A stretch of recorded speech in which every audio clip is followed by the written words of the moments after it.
24 октября 1957 года золотыми буквами вписано в историю. В этот день Советский Союз осуществил запуск первого искусственного спутника с Земли.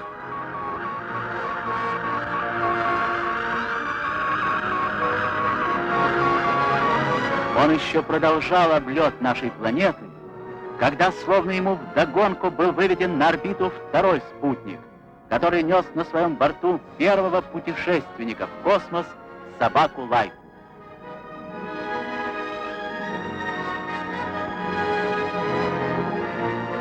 Развертывалось последовательное методическое исследование Вселенной.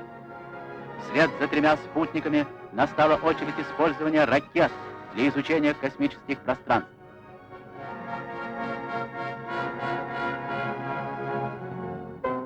С 12 сентября 1959 года была открыта межпланетная трасса Земля-Луна.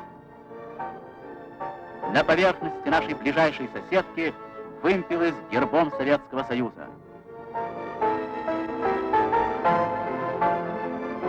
Не прошло и месяца, как с помощью 3-й космической ракеты была сфотографирована та часть поверхности Луны, которую никогда еще не видели люди. И вот 19 августа 1960 года гений советского человека осуществил еще более легендарный полет. Земля, космос, Земля. Благополучно возвращен на Землю гигантский космический корабль весом в 4600 килограммов с живыми существами. И снова место исторического события — Советский Союз. Ворота во Вселенную для человека открыты. Ключи от них в руках советских людей, писали иностранные газеты. Сейчас вы увидите собак Белку и Стрелку, запечатленными в космосе на кинопленку. Внимание! Вот они, уникальные кадры, переданные на Землю из космического пространства. Телевизионный глаз показал, как вели себя в кабине корабля Белка и Стрелка. В первые минуты невесомости они проявляли некоторое беспокойство, но постепенно обживались в столь необычной обстановке полета в небесные дали. Невесомость невесомостью, а есть все равно надо, тем более что завтрак тут же рядом. А после завтрака можно было и отдохнуть. Чуткая аппаратура передавала людям на Землю. Животные чувствуют себя хорошо, а это значит, что в космос лететь можно.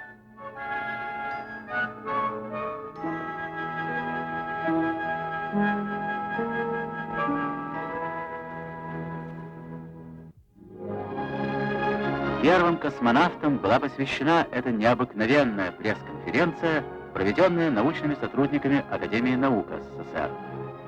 В центре ее внимания были Белка и Стрелка, ставшие теперь не менее известными, чем знаменитый полет самого человека. Вот те животные, собаки, Стрелка и Белка, которые были запущены на орбиту, вернулись на Землю, и вы можете убедиться совершенно ясно в том, что ни одной по существу царапины. Но был другой.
Concerns Americans because of far-reaching military and technical implications of the launch. Less than a month after the first Sputnik, the Russians launch a second Sputnik, which weighs about a half a ton and carries a dog as a passenger.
On November 3rd, 1957, the Russian dog Laika becomes the first living creature to orbit the Earth.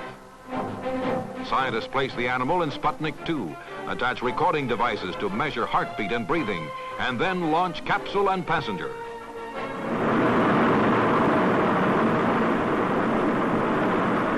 From Sputnik II, 160 miles above the Earth, listen for the heartbeat of Laika. In America, a chimpanzee named Ham is sent into orbit on January 31st, 1961.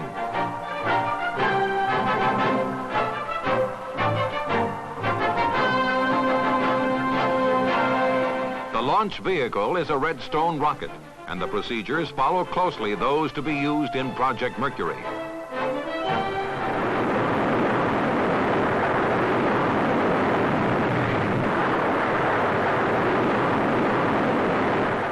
The little space pioneer reaches a height of 150 miles before dropping back in the Atlantic, 420 miles from the launch site. A helicopter deposits the chimp and his capsule on deck. Ham, the chimpanzee, is a trailblazer in space.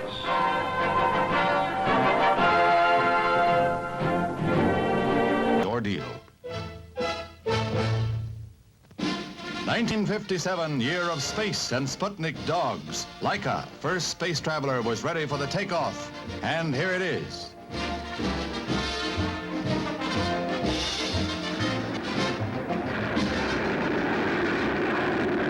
At 600 miles, the half-ton satellite joined the meteors in outer space to orbit around the Earth at 18,000 miles an hour with its passenger. A shocked America attempted to launch a grapefruit-sized satellite on the Vanguard rocket with disastrous results.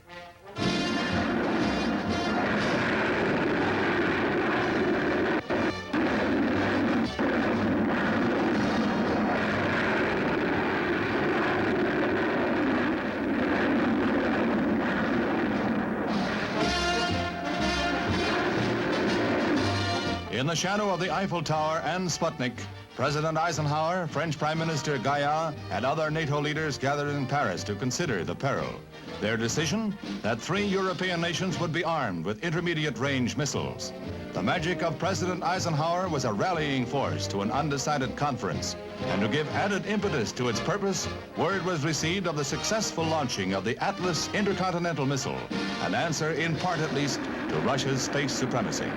In the rocket's fiery wake was America's sober realization that the battle had just been joined and that the work of self-preservation was at hand in 1958, the dawn of the space age. A year of relative complacency marred by the foreshadowings of future crises. The Soviets, meanwhile, launched the first satellites into outer space. Sputnik I and II overshadowed the American space program.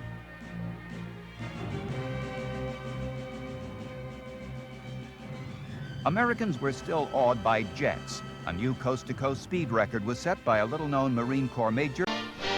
New gains in space in 1960. The United States launched a series of weather, navigation, and communication satellites.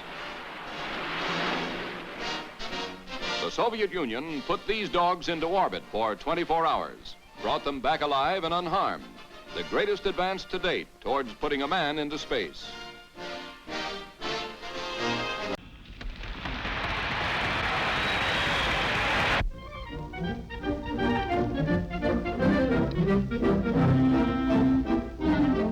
First films of one of the most amazing rocket experiments to date. At White Sands, New Mexico, Air Force scientists prepare to launch a rocket into upper space manned by 2 white mice and Albert the monkey. The purpose, to study their reactions to travel at altitudes and speeds never attained by human beings. Every precaution is taken to assure their return, safe and sound, from their spectacular journey into space to the point where the force of gravity measures exactly 0. The final step, inserting a tube of oxygen. Where this rocket is headed, there's no air outside.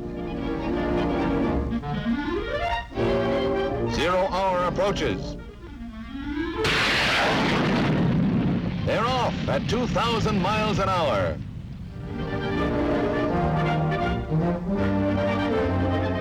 Special equipment broadcasts Albert's physical reactions back to the test station. Defense Department films show the rocket 38 miles up. Inside the missile, an automatic camera shows the mice running on the sides of their cage. There's no gravity here, no up or down. Notice the floating ball. A parachute opens to ease the rocket and its precious cargo to a gentle landing. Anxious scientists rush to the scene and discover the animal crew has weathered the flight safely. It's Albert's moment of triumph. He's the world's first space cadet. An unsuspecting monkey soared into space in a rocket to become the first real-life space cadet. 2 white mice also went along on the history-making ride, pointing the way to man's conquest of space. The year saw many startling developments in rockets and guided missiles, but none more startling than the space travels of 1 monkey and 2 mice. 38 miles up. There's no gravity this far out, no ups or downs. An automatic camera shows the mice suspended in their cage, rolling free in a strange new world of space. A parachute eases the rocket and its riders back to Earth. As Monkey says, the trip was out of this world.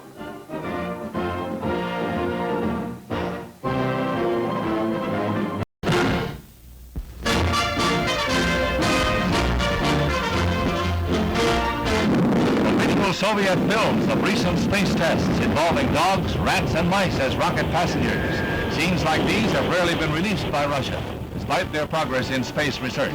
Recent reports indicate the Reds are pressing their man-in-space program at least as vigorously as America. Now come these scenes of a recent high-altitude firing. Dogs are the test subjects rather than chimpanzees.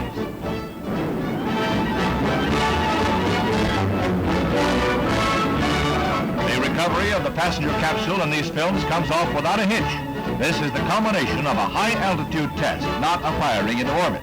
But for the animal passengers, it's the end of a baffling ordeal of strange experiences, and the chief reaction seems to be, gee, it's great to be back.